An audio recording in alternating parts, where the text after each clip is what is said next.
I think a great place to start would be to take it all the way back. Like I mentioned just now, you had a poor upbringing. You immigrated to the US, and I know that you actually got sent back, didn't you? And then you Yeah, came back to the US. What was that whole process like? man. It's I wish I could call it a process, right? It wasn't, it was actually during that time, it was very, very difficult, very difficult for us to have to endure that as a family, which is when I say family, just my mother, myself, and my brother. And more difficult to endure that as a child. I think I was around the second, third grade when that happened the first time. Mm. For those of you that don't really understand the level of poverty that I come from, right, is I as a child in Mexico, we were extremely poor, extremely poor. I'm talking the house that my grandfather built was made out of, like, literally our floor was dirt. It was made out of dirt, and the streets that in our neighborhood were straight, dirt. And we didn't have any running water, we didn't have any electricity. My grandfather with his bare hands created a back house, so it was like where we would use the restroom in the back of a house, the back, like outside, right, like a back house. um and inside, we had a small little square where we would shower, right? A little small square inside. So our house was probably about 300 square feet. And on one side of the house, my grandfather, my grandmother slept. And then on the other side of the house, we had two twin beds, Mm. twin beds. On one bed, my mother slept. And then on the other bed, myself and my brother, we slept. We shared a bed. And the way that we would get water during my childhood is there would be a guy in a truck that had this huge container in the back of that truck, and he would come up to where we were, right, which is like the poorest part of the city, the poorest, almost like third world country. Like, I would say, if anybody's ever seen that movie Slumdog Millionaire, right, like in India, like that's the life that I lived. And we would buy water from the sky and put it in like these containers that would last us all week until the next time the guy came around. We would use that water to shower, to cook, to wash our clothes. In the back, we had a washing board, old school washing board with the little lines. My Mm. mom and my grandma would wash our clothes, and then we had these kind of zip lining type of wiring where we would kind of hang our clothes, so they can dry, right? Mm. See, when people look at me now, and they see where I am in life, they see like my having my dream vehicles, chartering private jets, taking my family on private jets, owning, commercial property, owning, single family residential houses as rentals, flipping over 1,000 properties, just living my dream life now. They wouldn't never imagine that, I come from something like that. They would never, they couldn't even fathom, there's no way. They're like, no way, that guy, there's no way you had to go through that in life. And guess what? I I made amends with my adversity. Mm. I allowed that adversity to fuel me. I allowed that adversity, even when, like I said, dirt poor, like literally, dirt poor. I always knew that I was gonna have more, and I always knew that I was gonna have more. At first, I wanted to have more for my family, my mother, my grandmother. Mm. And then, that goal, started getting bigger and bigger. My why, right? My purpose started getting bigger. And, just to wrap up, the way that I got into the country, the first time, like I said, my mom, she made the decision of saying, you know what, I can't have my sons grow up in this type of poverty and environment. There's nothing for them here. Mm. There's nothing like, brother, we couldn't even afford to go to school. Like in Mexico, you got to pay, like you got to pay for books, you got to pay for your backpack, you got to pay for your pencils. We couldn't even afford that. So my mother was like, there's absolutely no future for my children here. So she left us. I was about 5 years old, and she left us. She had to abandon us for about 2 years. So Mm. now you have like poverty, and then you have your mom not abandoning you, right? Man, that was some of the toughest years of my life, man. Like my childhood wasn't. I have two children now. I have an 8-year-old daughter, and I have a 2-year-old daughter, and I would never ever want them to even have a glance of what I had to go through. But nonetheless, my mother had to do what she had to do.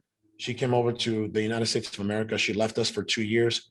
She came back. She got us. She tried to sneak us in through a canal, like a sewer Mm. system, and we got caught. We got thrown out.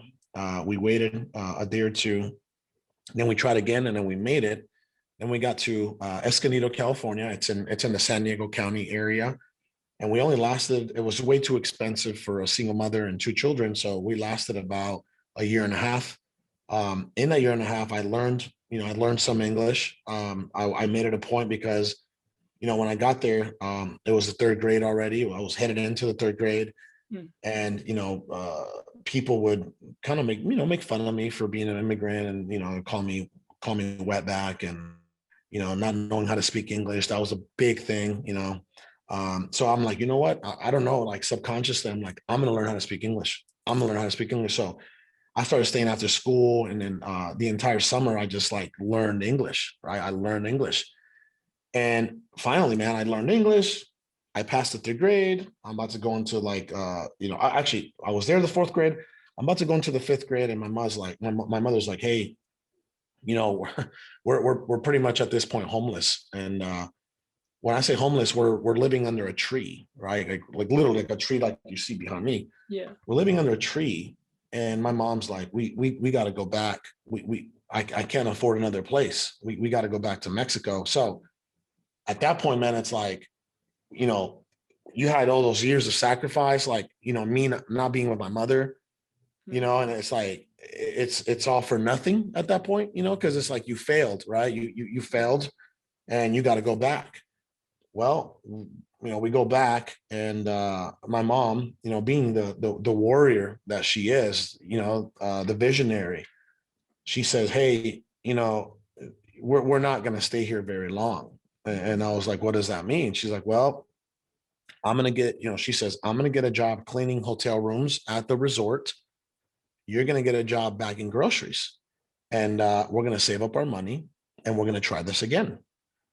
And I said, okay, let's do it. So then for the next year and a half, I'm bagging groceries. She's making $30 a week. I'm making about $10 to $12 a day. I'm already making more money than her because I know just enough English to bag groceries, take them to people's cars, and then ask for a tip, in English, because this was like a resort area, right? So Americans, uh, excuse me, they would give me, $1 here, $2 there. So man, I'm loving it, right? I'm like, at that age, I'm in the fifth grade, and I'm the highest earner in my family already in the fifth grade. I mean, what was I? Let me see, nine. I was, yeah, 10 years old, around 9, 10 years old. I'm already making more money than everybody in my family, right? And we save up enough money, and we put her back on the bus to Phoenix, Arizona, where we are. This is where I am today. Mm. And later, brother. Sorry. And we get her back on the bus. So she leaves us for about a year and a half again, right? But now I know, now I know, right? And I'm a little older, so I understand. I didn't understand when I was, 5, 6 years old, but now I know. So now and we had a plan, and we're executing.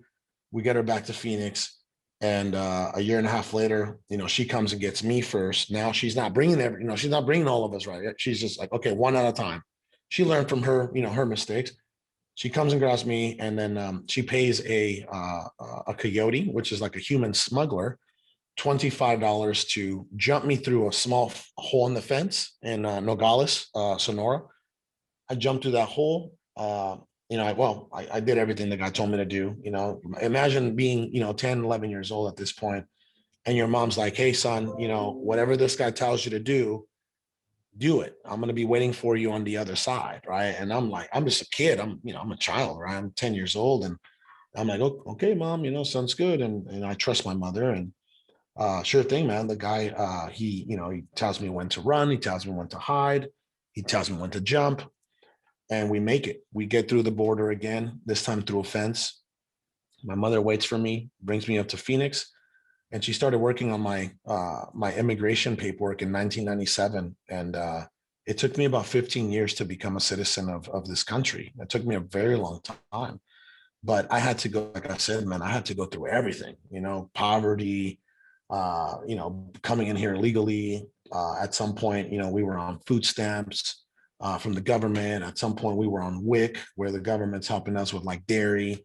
At some point, we were on cash assistance, where the government's giving my mother $100, $200 a month. At some point, we were on rent living assistance, Mm. where the government is giving us 100, 200, $300 for rent.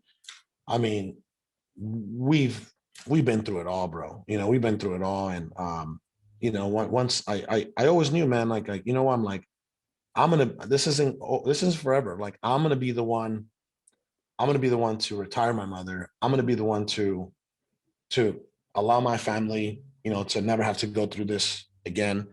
Mm. And I'm gonna be the one that when I have children, they never have to go through the things I had to go through, right? I'm gonna put them in a better position, better situation. And sure thing, brother, I met my business partner in 2013. We became really good friends, great friends, best friends. And then we started looking into some business ventures in 2014. And then we found real estate, which is house flipping Yeah. on the investment side.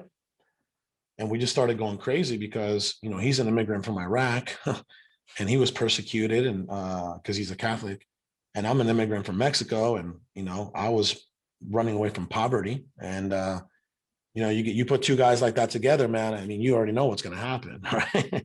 Yeah. We're animals, man. We're savages, and we've grown our 8-figure empire in such a short time. Like I can't wait to see what happens in the next 12 months, 24 months, because now, when him and I started back in 2014, 2015, we were crawling, Mm. and then we started, walking, and then we started jogging, and now we're flying.